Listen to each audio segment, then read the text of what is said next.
tonight. We are coming to you live from Kenyatta University and its environment. This is Primetime News. Indeed, we have much and more lined up for you this particular evening. But first thing first, our top stories tonight.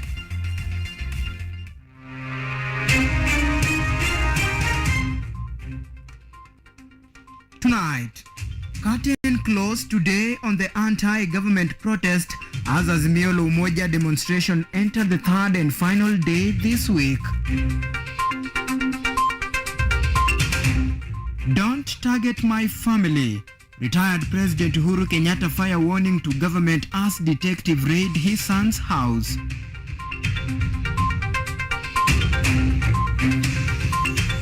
Ruto sustains attack on opposition as he praised police for the job well done in containing demonstrations.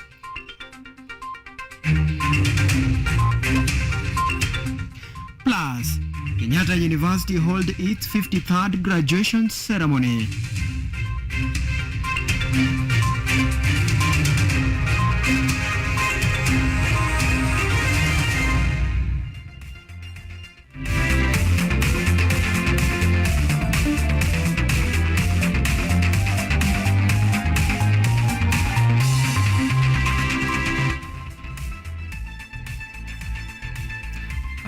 Evelyn Langat is our sign language interpreter tonight. My name is Auma Evans. Remember, you can follow this broadcast on all of our social media platforms. We are live on YouTube, and you can tweet us at KUTV_Kenya at Auma Evans. Remember the hashtag Primetime News. Now, Primetime News begins right now. Now, curtain closed today on the anti-government protest as Azimio la Umoja demonstration entered the third and final day this week. However, calm was eminent in most parts of the country, with few skirmishes evidence in some parts of Nairobi Eastland, Jivanjee Gardens in Nairobi, Imara Daima grounds in Embakasi South, Kibra and Kamkunji grounds where Azimio had planned to convene for today's protest. Today's protest where streets were deserted, but only a few police officers to man the premises. Mnene Weru is on that beat tonight. After a week of violence and political pressure, the country has today finally breathed a sigh of relief, with a major part of the country getting a taste of peace.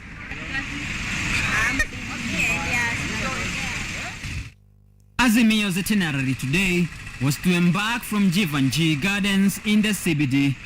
However, the historic park remained empty and manned by security apparatus. The entirety of the CBD was a calm waters after Wednesday turbulence, and the Cabinet Secretary for Interior Kithure Kindiki was there to attest. The spectacle of the CES was dazzling to the thousands of pedestrians thronging the city under the sun. Some few miles away from town, we get to Thika. Here calm is the order of the day as residents carry on with their trade. Business centers and matatu stages are moving as normal. It's so conspicuous that political heat is today unheard of in Thika. And the only heat is the one coming from the sun, and the residents here can attest. Iseme Thika constituency ama Thika town kuna amani na tunaomba indumu mpaka dakika ya mwisho. Huku Thika hakuna shida yoyote. Juu kutoka hapa tunaenda sisi tunasafiri salama from Thika to Murang'a kuko salama. Tusitumie njia ya maandamano sana juu si wa Kenya hatujui kuandamana. Maandamano ya Wakenya inakuwa ni wizi, vurugu na nini. Hawa wakubwa wetu, viongozi wetu wajaribu kuangalia njia yenye inafaa kuraise issues zenye wanaona ziko. Bondo, Siaya County, the picture is a little differential, with the town still reminiscing of the events that rocked the area on Thursday. Bondo Town Chief Walter Molo is a man in ruins after rowdy gangs lynched his house and looted his property. The alleged reason, extrajudicial killing of David Angawa, a protester during yesterday's demonstrations. So how do you become into the mix? And we don't also command the police on whatever they do. The police do not take commands from us. But in a nutshell, I was not there. I only heard that somebody was killed when I was being called that these people were coming to my home. So we are still investigating to know to reach to the bottom part of it. Despite making strong pledges to successfully stage demonstrations across the country, Azimio la Umoja leaders have since vanished out of the limelight, with opposition leader Raila Odinga claiming to have contracted a mild flu, putting him away from the masses. Munene Weru, KUTV in Nairobi. Listen to this story carefully. An episode of circus ensued this evening as parade of Directorate of Criminal Investigations officers raided the home of the son of the former President Uhuru Kenyatta. The former president was at home and made an address to the media indicating that the officers drove in masked vehicles with Sudanese number plate, further raising more questions on their intention. The former president claimed that the recent attacks on his family is a witch hunt launched directly at him. This comes days after police officers attached to former First Lady Mama Ngina Kenyatta were briefly recalled before being restored back.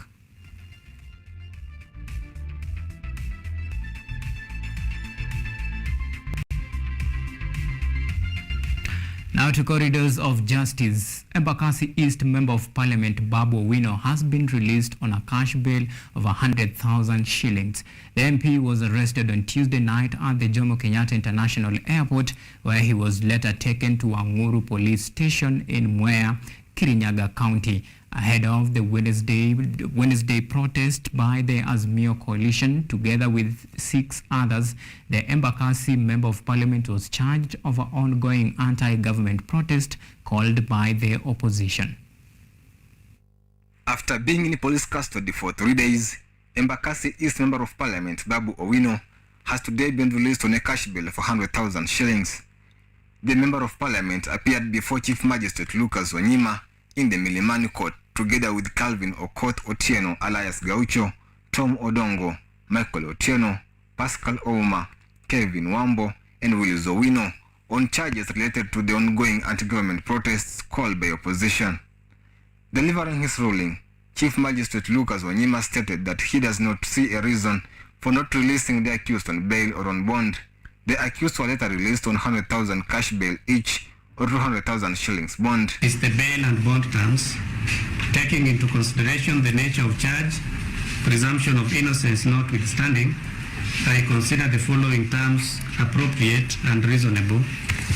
Each of the 7 accused persons is granted bond of Kenya shillings 200,000 with one surety of the same amount, with alternative cash bail of Kenya shillings 100,000 with one.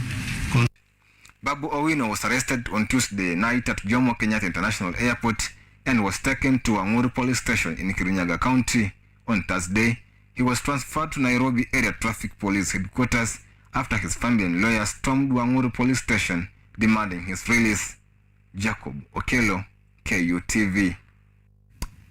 Elsewhere, the civil societies under the umbrella Kenya National Dialogue Forum have called for a cessation of the countrywide demos initiated by the opposition, citing that they have led to loss of lives and destruction of property. Led by Ms. Shamsa Abubakar, the National Chair of Peace and Security Kenya, the civil society leaders call on President Ruto and the Azimio la Umoja One leader Raila Odinga to show statesmanship and stop their hardline stance for the sake of the country. They have further aired their concern about the security situation of the country emanating from the prevailing economic situations and the ongoing political sparring, noting that it is bad for the country's growth.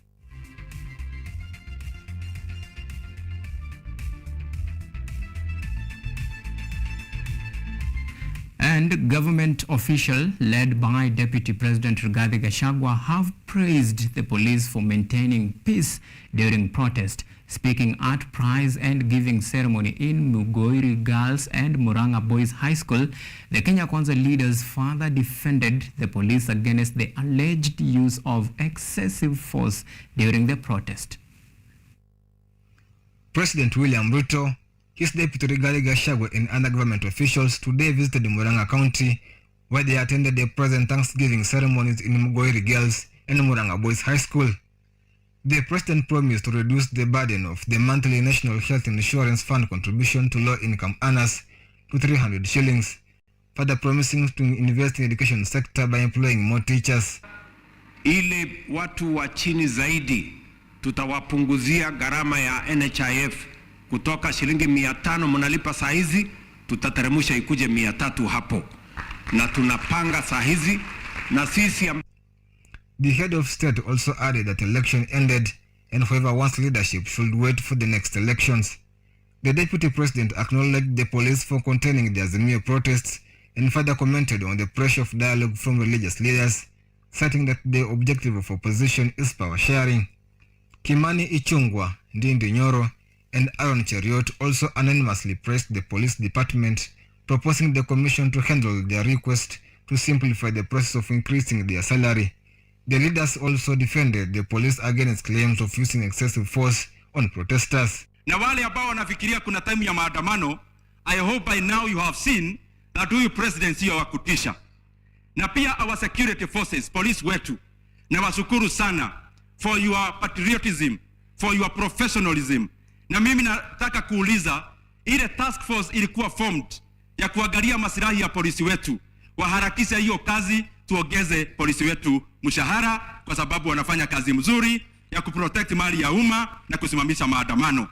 Law and order thrives, but I want to encourage you that the task force, Your Excellency, that you appointed to look into the welfare of our officers, to hasten in the work that they are doing, so that our police officers in this country are well taken care of.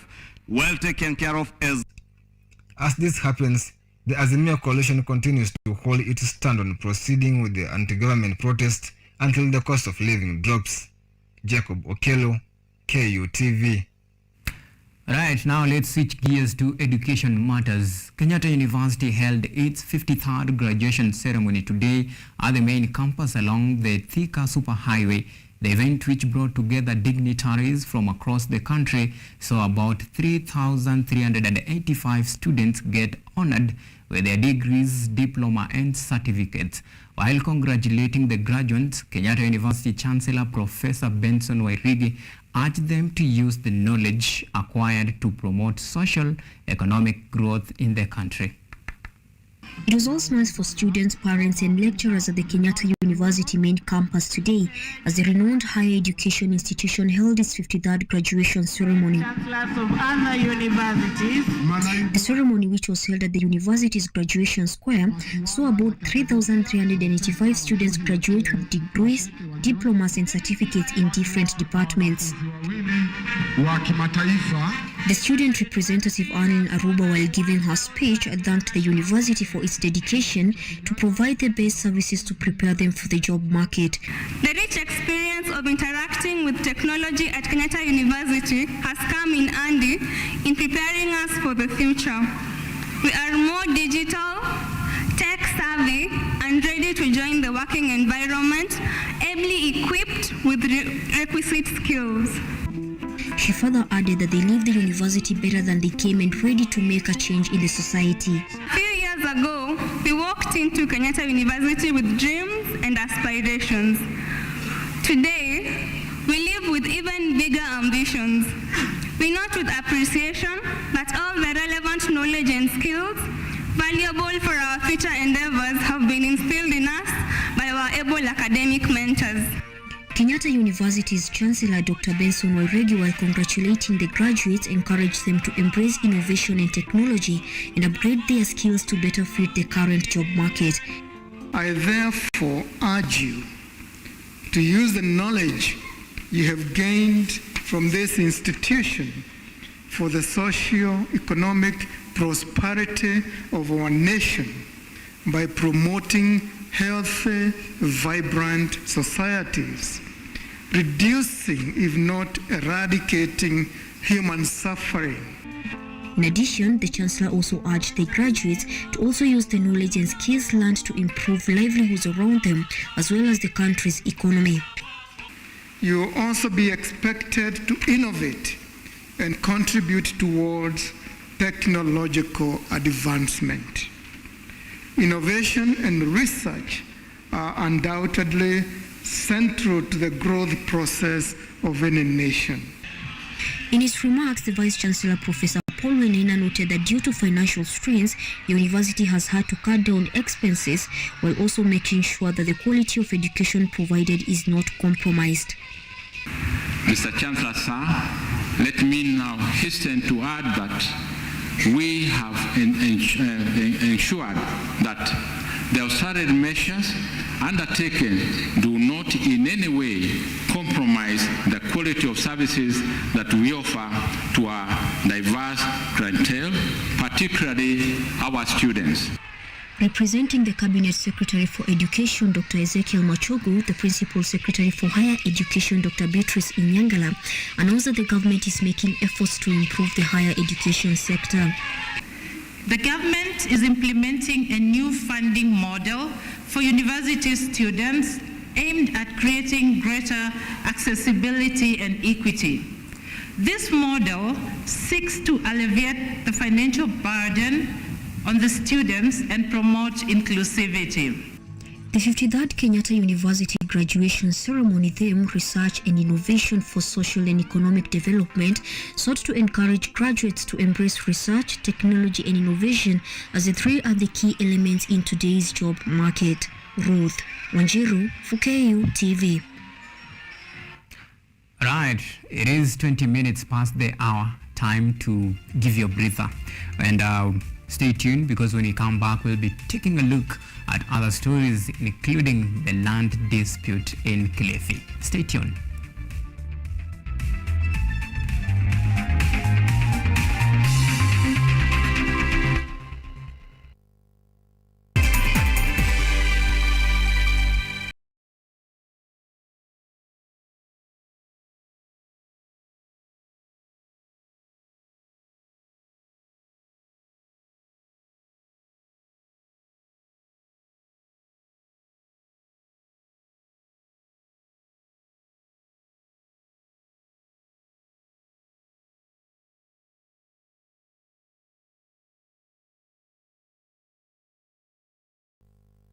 Are you an aspiring media practitioner, a graduate, or you just want to advance your skills in television production? Then welcome to Kenyatta University, where education meets innovation. KUTV, the premier university television station in Kenya, is now offering short courses in TV studio, field technical operations, and video editing. Through these courses, you will acquire hands-on skills on camera operations, media production, lighting techniques, audio-visual editing, and sound and visual control, and how to operate key equipment in modern TV control room.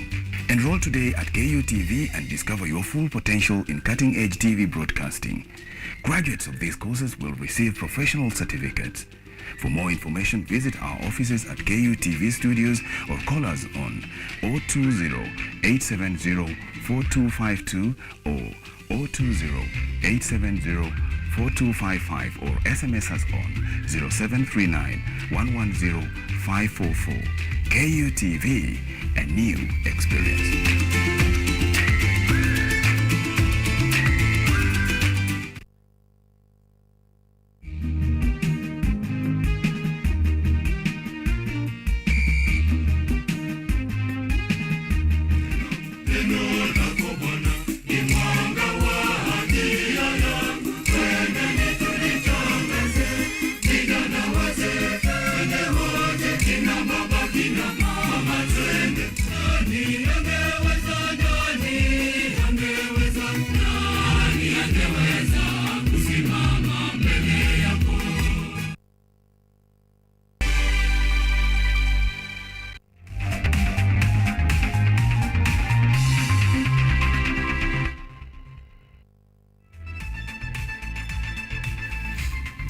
Welcome back, and remember, you can keep and be part of this discussion by, of course, sending in your tweets on KUTV, that is on Twitter at KUTV_Kenya, at Auma Evans. Remember to use the hashtag Primetime News. Now, let's move on and switch focus to Kilifi. The National Parliamentary Committee tasked with addressing public complaint has initiated the process of seeking solutions to the land dispute witnessed in Kilifi County. Currently, over 30,000 residents are living as squatters, and this situation is worsened by the difficulty in obtaining title or ownership rights. The committee is working towards finding a resolution to the land ownership challenges and also on improving the living condition of the affected residents. Efforts to find a solution to the prevailing land disputes in Kilifi County have intensified as the National Parliamentary Committee to address public complaints visits the county with the aim of listening to and addressing the grievances of over 30,000 residents. The residents have lived as squatters for over 40 years. The committee, chaired by the Kitui East Member of Parliament Nimrod Mbai, is set to take stern action in addressing the residents' grievances. Mambo ya umiliki wa ardhi haswa katika eneo la Mnarani, na tumeiangalia kutoka Nairobi. Tumeongea na petitioner Mheshimiwa Mbaya, tukaona tukuje huku chini tuongee na serikali, na pia tutakuwa na kikao na wananchi baada ya kuongea na gavana tupate suluhu ya hii mambo. Some of the complaints to be addressed include the prolonged delay in resolving land ownership issues for the residents who have for long lived at the mercy of land grabbers. So ndio tumeomba county commissioner akae chini na viongozi na wananchi wajaribu kuleta ile tunaita legislative proposal kwa katika kamati yetu. Mheshimiwa ambaye anajua atawasaidia. Tumewaachia pia our legal clerk ndio walete legislative proposal ya si Mnarani peke yake, lakini shida zote za mashamba katika coast region. Nimrod Mbai, together with the Kilifi North MP Owen Mbaya, reiterated their commitment to doing everything possible to expedite the process and resolve land ownership issues. Na Mnarani ukifika pale kumejengwa vizuri sana na watu wanaishi pale, lakini wale hawana ile ardhi, bado iko kwa mikono ya Waarabu ambao wanadai ile ardhi ni yao, na wale watu kupata hatimiliki lazima serikali ingilie kati, na njia moja ya serikali kuingilia kati ni kupitia bunge, kwamba wabunge wachunguze, wajue namna ya vile serikali inaweza ingia kuhakikisha kwamba watu wa pale wamepata ardhi. Kilifi North MP Owen Mbaya had previously presented public grievances regarding land ownership issues in the National Parliament. Yvonne Kemuma, KU TV. Thank you very much, Yvonne Kemuma, for that comprehensive coverage. Now from Kilifi to Kajiado. The Kajiado County government has embarked on a staff audit exercise to establish the county's workforce. The exercise, which is being conducted by the Institute of Human Resource Management, seeks to weed out ghost workers by verifying and evaluating the numbers of staff employed by the county government through biometric registration. Speaking after presenting his document for the verification for the audit, Kajiado Governor Joseph Ole Lenku said the human resource audit will help establish the number of workers at the county, verify the work they do, and the department they work in. He further added that his administration was working towards ensuring a competent and effective human resource, and the staff audit exercise will help align the skills of employees with the work requirement, which will greatly contribute to the overall efficiency and service delivery.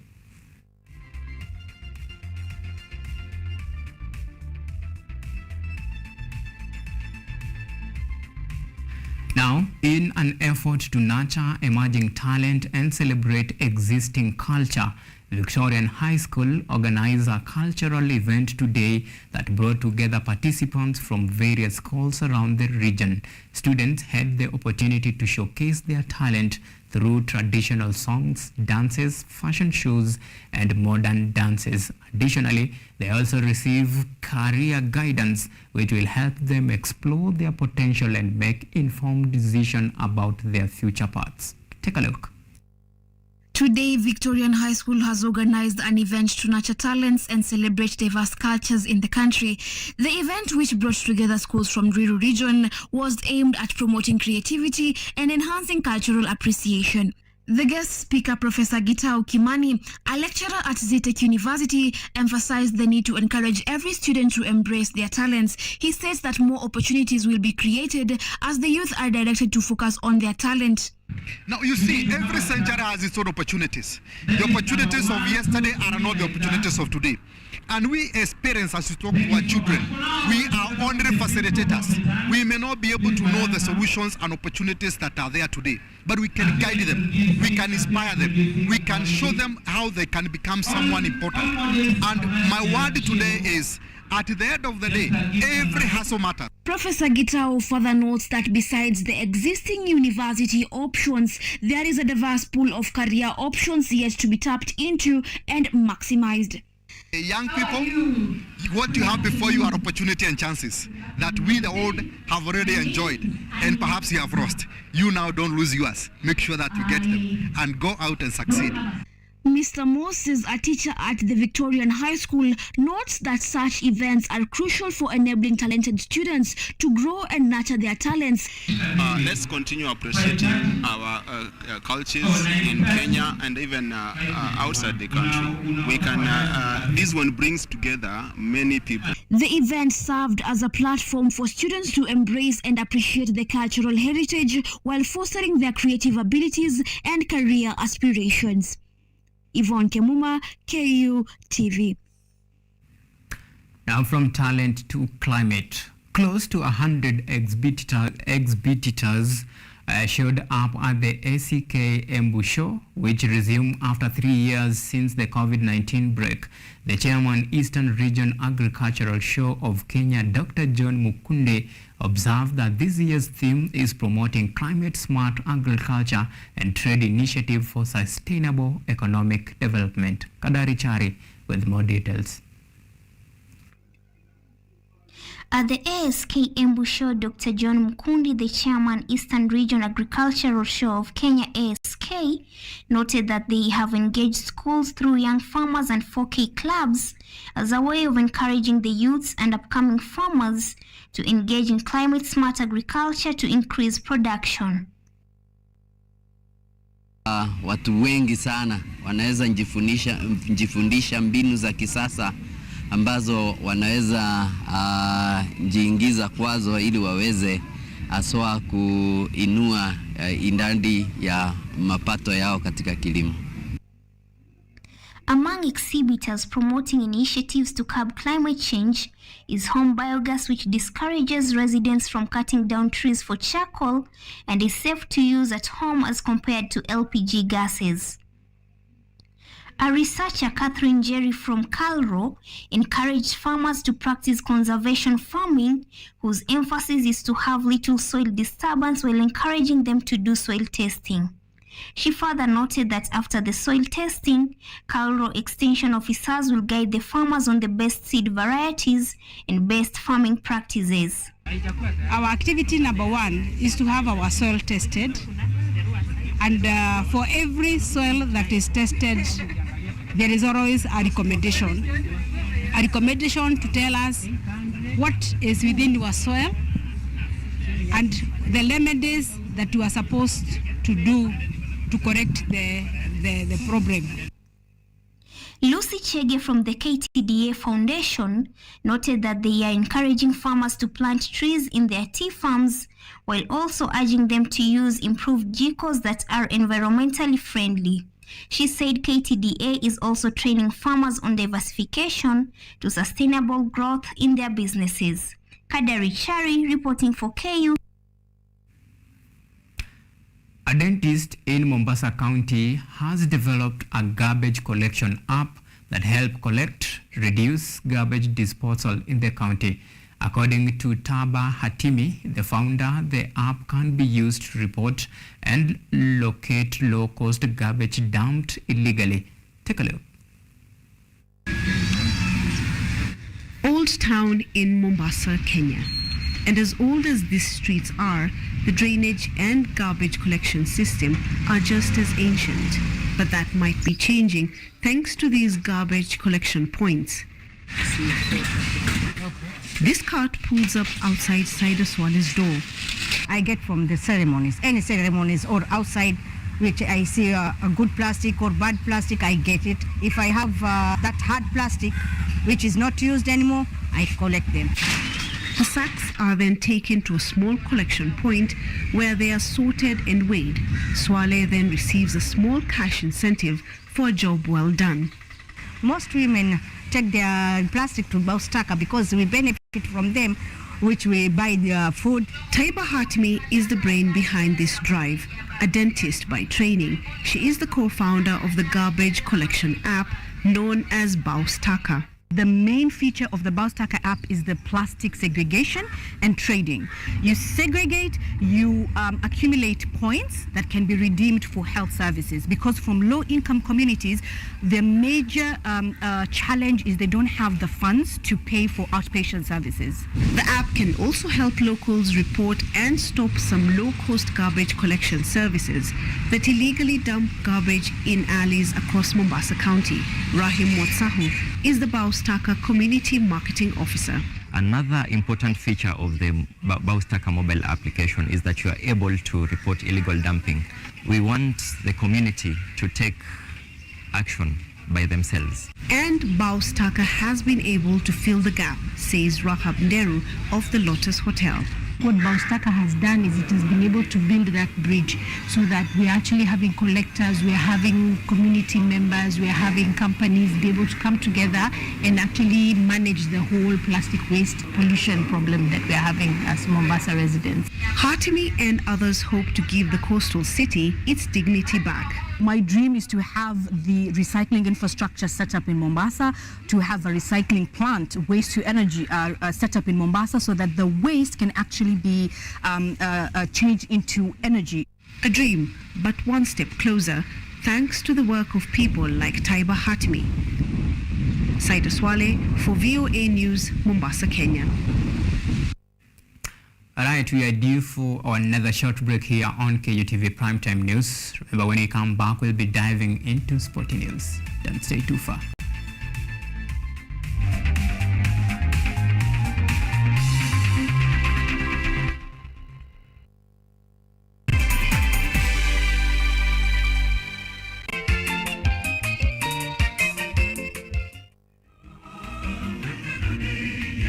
Mtazamaji popote ulipo, unapokuwa ukitazama Safina Show inang'oa nanga sasa hivi. Ungana nami Albanas Mwania, nahodha wa Safina Show, nikutoe ng'ambo ya pili hadi ufuoni. Safina Show, sauti ya matumaini.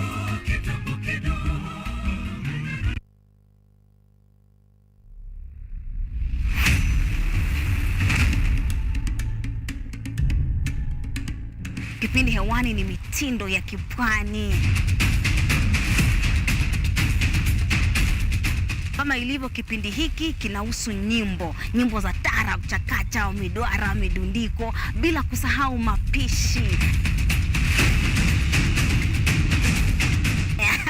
Ambao ndio uti wa mgongo wa pwani ya Afrika Mashariki. Jamani swaibu zangu mliopo maskani, hatuonani wenzangu, najua mwanitamani. Hapa KUTV, nahodha mwendesha chombo cha baharini, yani ua linalonukia na kuvutia waridi tamu.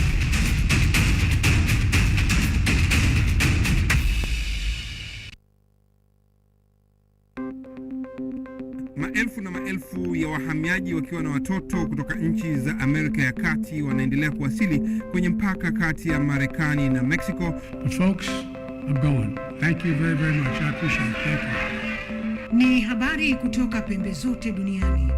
Pepopa si vuguvugu. Pepopa ni idea. Sazidi ananyonya, hanyonyi vizuri, anakuwa hayuko comfortable. Jeshi la Jamhuri ya Kidemokrasia ya Kongo linapambana na waasi wa ADF. Kwa sasa wanatoa wito kwa mashirika, makampuni na vile vituo vya uchukuzi. Mambo mengi yatakwenda kama yalivyopangwa. Hapa ni kuna mmoja wa viongozi wa chama cha wavuvi katika eneo hili. Zaidi tunajaribu kuwapa chanjo ili ina boost ama inanyanyua kinga ya mwili, ndio inaenda kupelekea kupambana na virusi. Ni duniani leo, Jumatatu mpaka Ijumaa, moja kwa moja kutoka VOA Swahili, Washington DC.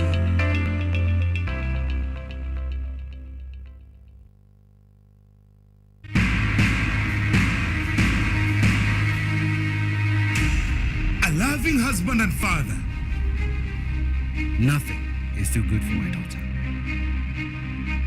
An ambitious businessman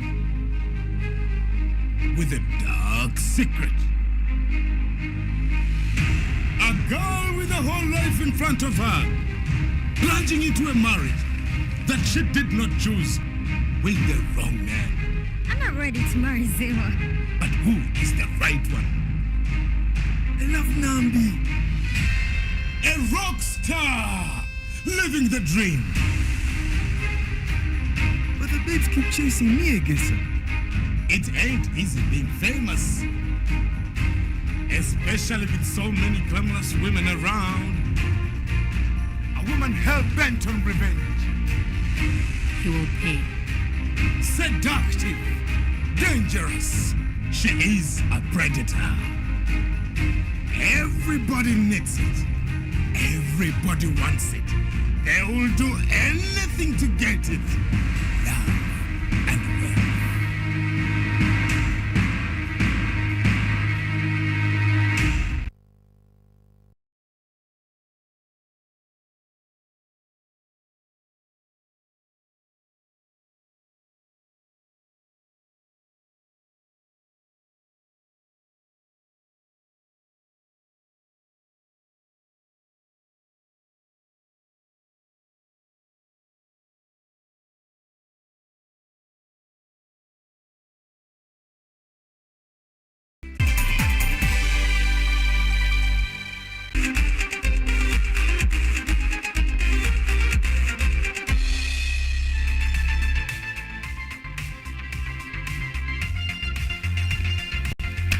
Right, welcome back, and now it's time to dive into sporty action. Now, Manchester United have announced the signing of goalkeeper Andre Onana from Inter Milan for £47.2 million. Onana becomes United's second signing of the summer transfer window and will now fill the void left by David De Gea, who departed the clubs this summer after his contract expired. The 27-year-old Cameroon international Onana joins Mason Mount in arriving at Old Trafford this summer, taking United spending past £120 million, a marker after putting pen to paper a 5-year contract.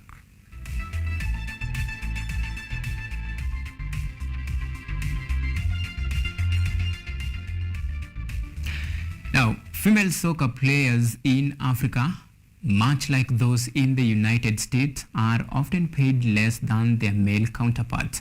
Nigeria's women national team, the Super Falcons, is by far the most successful in Africa, winning 9 out of 11 continental titles. The team is preparing to represent Africa this month at the FIFA Women's World Cup in Australia. Take a look on how this story went down. Blessing Emmanuel started playing soccer when she was only 12 years old, but her family initially resisted and tried to force her to quit.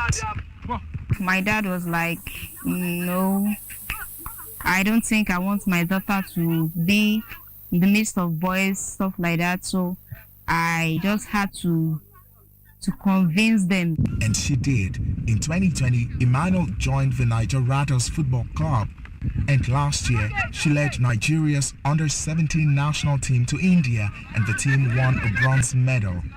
Niger Rattles coach Sonny Udu says the club's initial objective was to help underprivileged girls.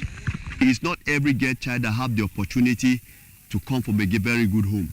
You discover that most of them, they are on the streets doing what they don't feel like doing. Why? Just for them to meet up some responsibility.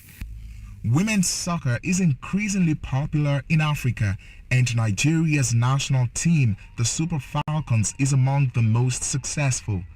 It is the only African team to participate in FIFA Women's World Cup since 1991 and is currently in Australia to take part in the 2023 FIFA Women's World Cup starting this week.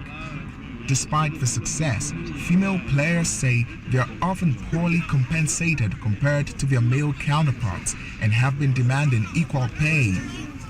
Last week, The UK-based Daily Mail reported Nigerian players could boycott their first match against Canada on July 21st in protest over unpaid bonuses. Bumi Oladeji is a member of the Niger Rattles Football Club. Being a girl child, the expectation of your parents is just for you to work, get married, and then start to born their own grandchildren. So, but you having the passion for the football, you'll be like, oh, this is where I want to make my money. Supporters worry the disputes could dampen morale at the tournament, but the Nigerian Football Federation promised to address the issue. The Niger Rattles Football Club assistant coach, Sonny Udu, thinks parity will happen. They want to see how what the male gets is what the female will get, but it will take time. In March, FIFA, the organization coordinating soccer around the world, announced that every player in the Women's World Cup will receive $30,000. Players on the winning team will each get $270,000. That makes the trip worth the while for the Super Falcons, but still leaves them striving for better paydays from their home country. Timothy Obezu for VOA News, Abuja, Nigeria. Right, let's stay on football for a bit. Spain cruised to victory in their Women's World Cup opener as they rained riot over Costa Rica in Wellington, putting 3 past struggling South America side. Valeria del Campo scored an own goal to put Spain ahead before Aintana Bonmati curled in a second 2 minutes later. Esther Gonzalez added a third and a header against the crossbar by Jennifer Hermosa, who then had a penalty save by Daniela Solera. Spain will be out to hunt for another win in their next match, slated for 26th of July as they face Zambia, while Costa Rica will be facing 2021 winners and 2015 runners-up Japan.